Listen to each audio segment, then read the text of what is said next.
Mangwana ni malelepo vukenjani kritwas vanave Africa. Welcome to Africa Good Morning, the news and current affairs show that remains your portal into Africa's most potent stories.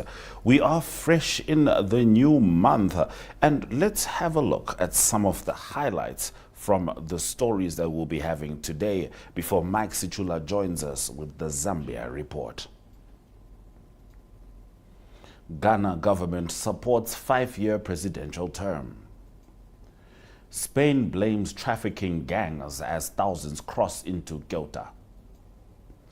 US acknowledges error after African countries mislabeled on map.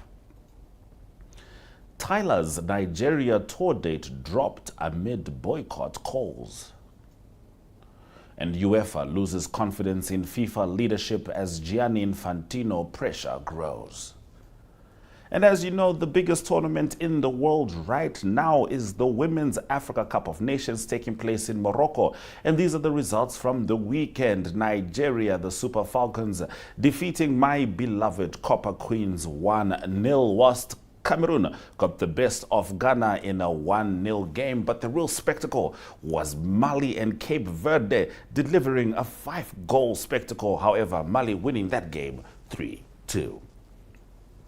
DStv 285, GOtv 25, oneup2.com, Network Media Hub, and NTV Afrika.my.na. That's where you can watch the show. Top stories shortly. Namibia is a land of movement, with waves that never stop reaching forward. Here, adventure is not something we search for. It is something we are born into. In every corner of this country, creativity rises, from artists, from athletes, from dreamers. And when the world comes to explore Namibia, they discover something extraordinary. Because when sport moves people, creativity moves ideas, and tourism moves the world toward us. Something powerful happens. A platform where movement meets imagination, where industries connect, where opportunity grows, where Namibia's next chapter begins. Welcome to the Creative Sport Tourism Expo. Exhibit, partner, experience. Creative sport tourism.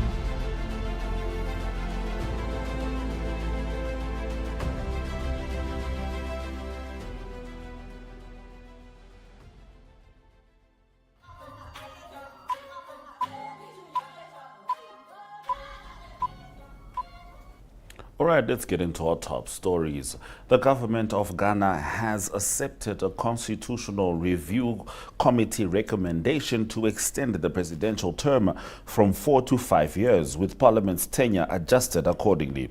Attorney General and Justice Minister Dr. Dominic Akurutinga Ayine said the change would give administrations more time to plan, implement and assess policies subject to approval through a referendum. Government also supports a fixed single non-renewable 10-year term for the Chief Justice up to the retirement age of 70 and proposes capping Supreme Court justices at 19 rather than the committee's recommended 15. Ghanaians are expected to vote next year alongside the District Assembly elections on proposed amendments to the 1992 Constitution. Government supports presidential elections in November's first week. Presidential election petitions filed within 14 days and determined within 30 days, and presidential taxation on salary and allowances.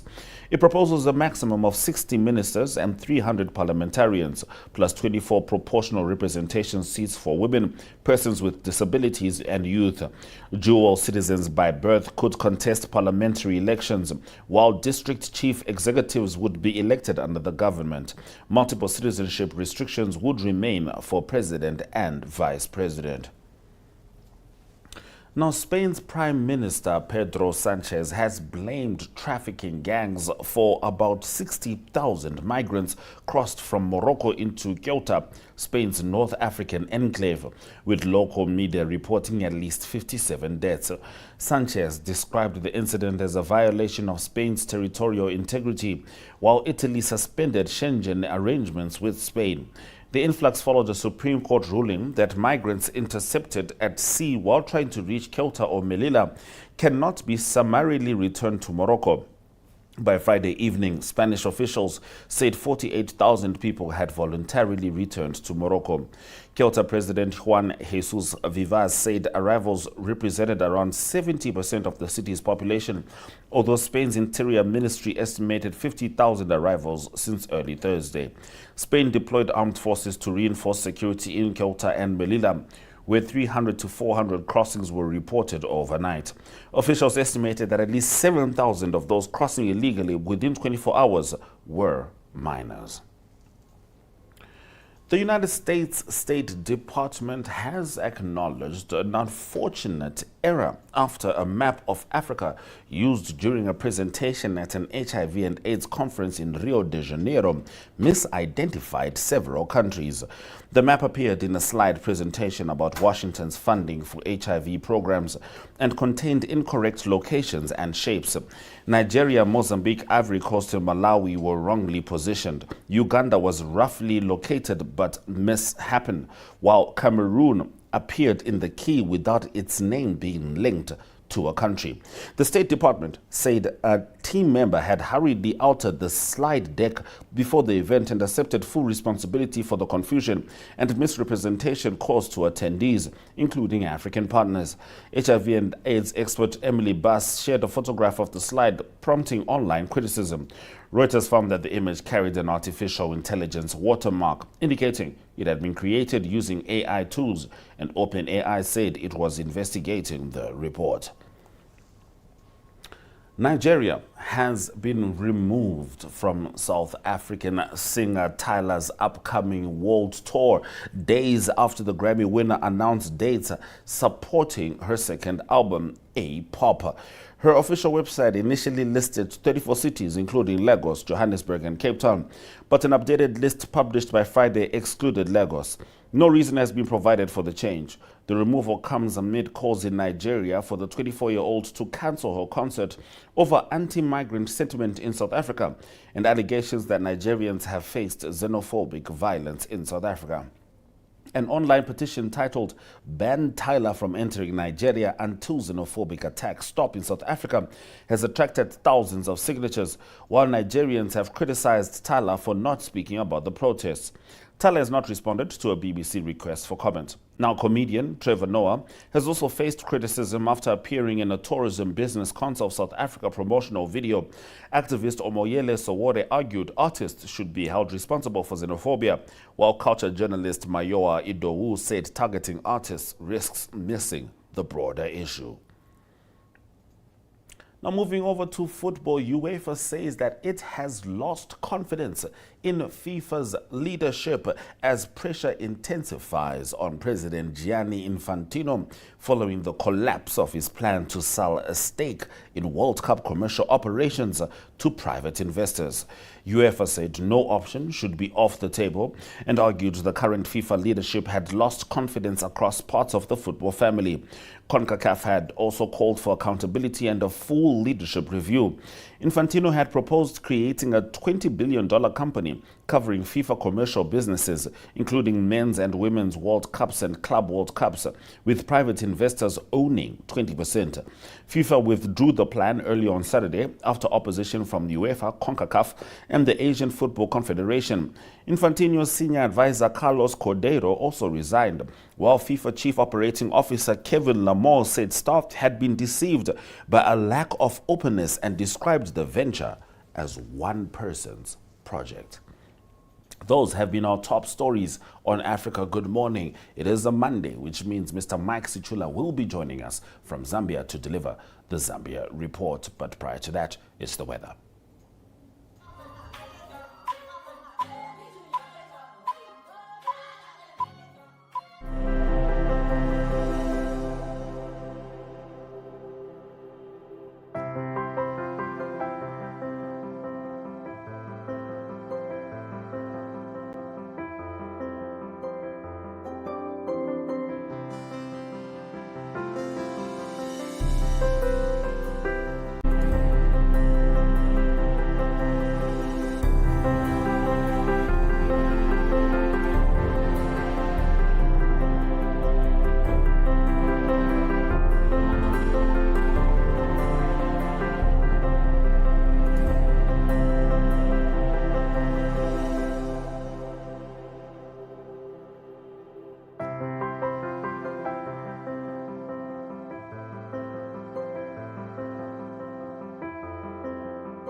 All right, it's time for us to be joined by Mr. Mike Sichula as he delivers the Zambia report from Lusaka. Uriwanji, Mike. Muribwanji, Africa, good morning to our dear viewers. It's great to join you on the... Tiri bueno. Now, we know in just 10 days' time, Zambia's August 13 election gets underway. Please do give us an update with regards to that. Yes. So the ballot papers for the August 13th general elections are in the country and have been secured at a government facility, with the Electoral Commission of Zambia informing stakeholders and the nation that the ballot papers will begin to be distributed to 116 districts. And for this coming election, there are 226 constituencies, which is a jump from 156 constituencies. Then President Taka is the incumbent. He has so far covered 9 provinces, and he has had over 80 rallies. In a particular day, President Taka Ndayishimiye is having about 5 rallies per day. Whereas the front runner, the opposition front runner, the NRPU presidential candidate, Mr.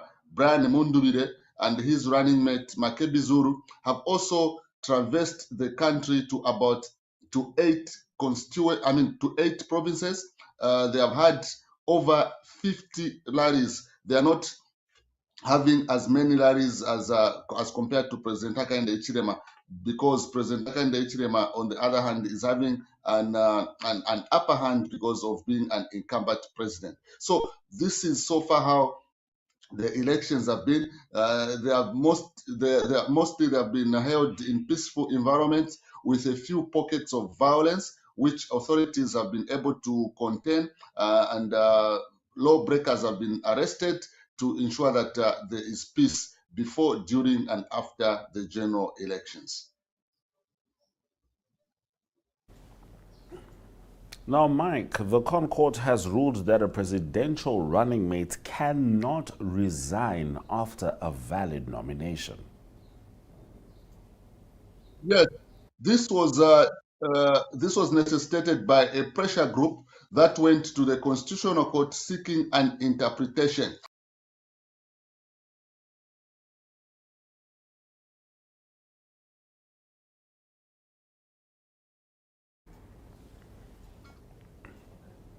All right, we're just waiting for Mr. Mike Sichula to rejoin us there. Mike, please do continue with your story.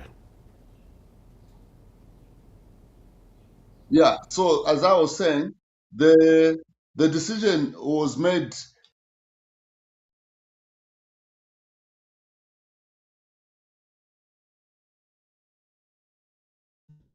they were after they were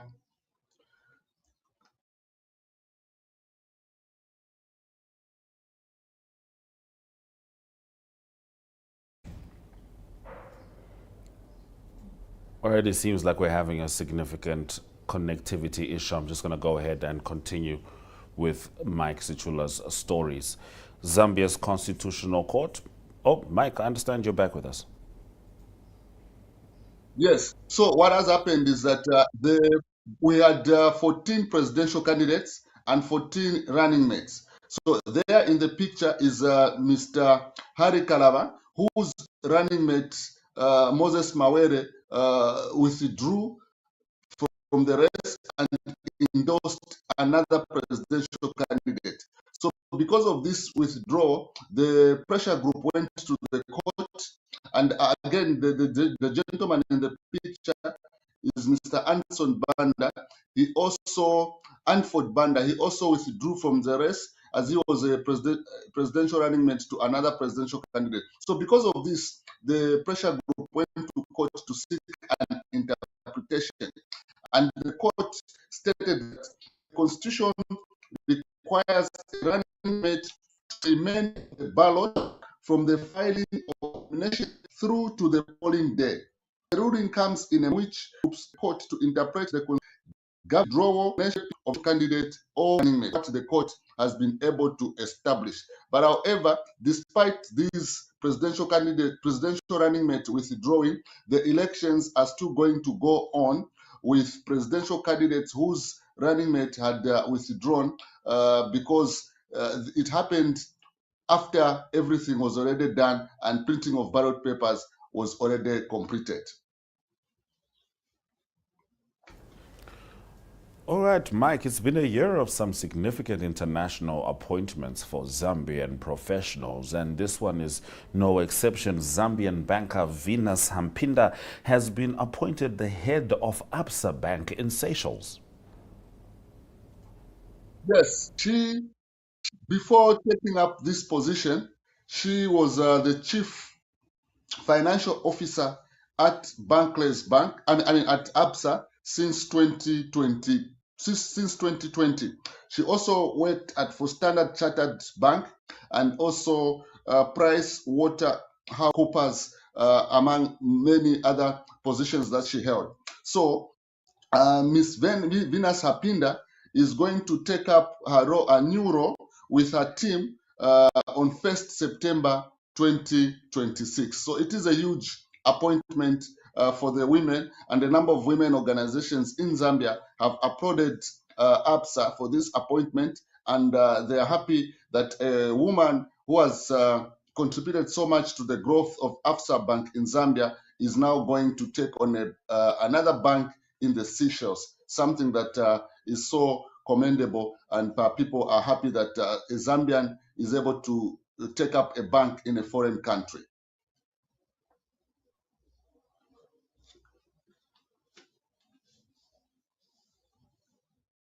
Tyla. Now, Mike, Copper Queens have had two significant results. The first one being a 6-0 win over Egypt. This is at WAFCON. Then, unfortunately, this weekend falling to the champions just by 1 goal, though.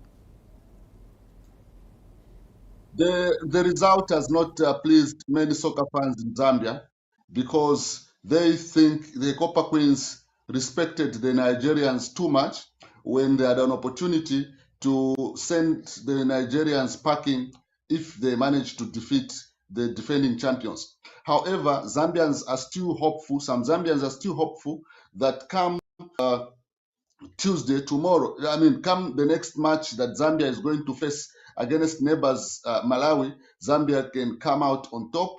But it is not going to be an easy game because before this tournament, Zambia held a Four Nations a tournament involving Malawi, and during those 2 matches, Zambia struggled to beat Malawi. So a number of soccer fans are still doubtful that Zambia may even beat Malawi, because the way Malawi has been performing, they have been rising and rising. So that's how the state of affairs are. But there are still some Zambians that are hopeful, but it is going to be a tight match with the Scorchers of Malawi, considering how they have improved at this tournament. And they are also on 6 points, topping the Group C. So it is all up to Zambia if they want to remain in this competition to beat Malawi at all costs.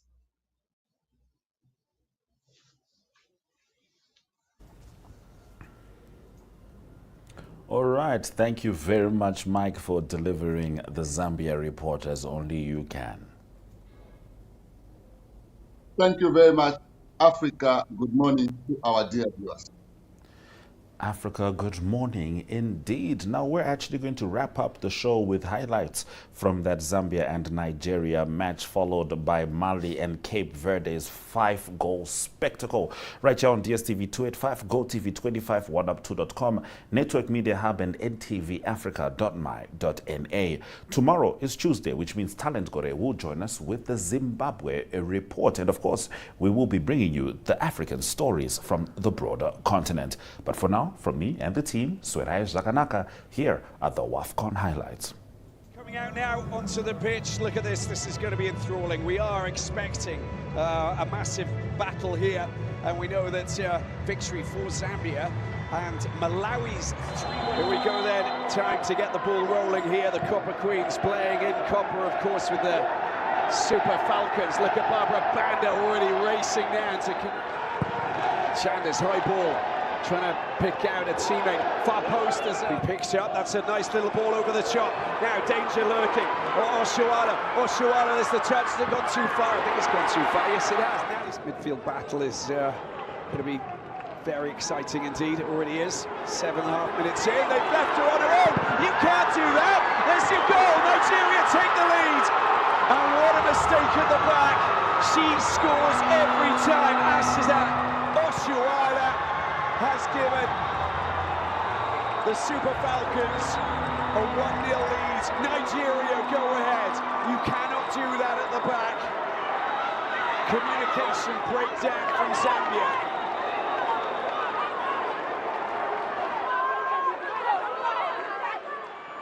Well, this was the moment that the ball was pinched in the midfield. The long ball goes up.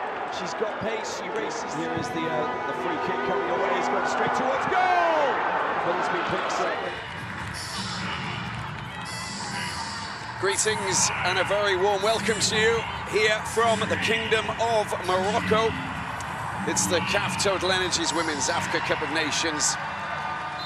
As you can see here from above this pitch, Isata Jory goes straight up and it's parried away behind her head to clear the danger. Sometimes you've got to take a look at the stats. That's a great bit of work here. The 1-2 and a separate shot. It's a brilliant goal for Mali. The 1-2 produces the goods. Sumptuous, and Umu Kone is the goal scorer.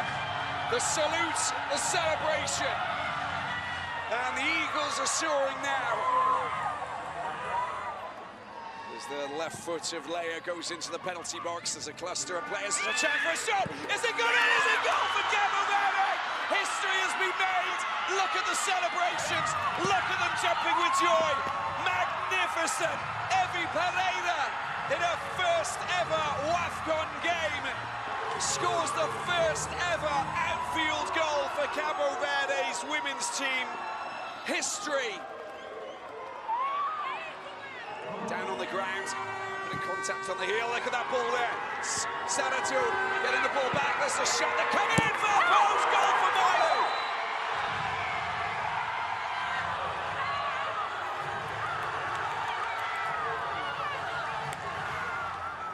Sissoko out to the right-hand side. They're queuing up for a shot on goal. There's your goal number 3. It's a goal. They were being... Diane had nothing to do with it, and there's another goal there, scored by Diarra.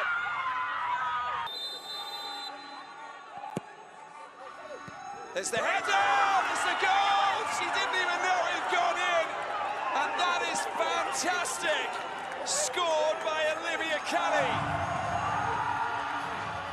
A flurry of excitement, and it's a win for Mali finally.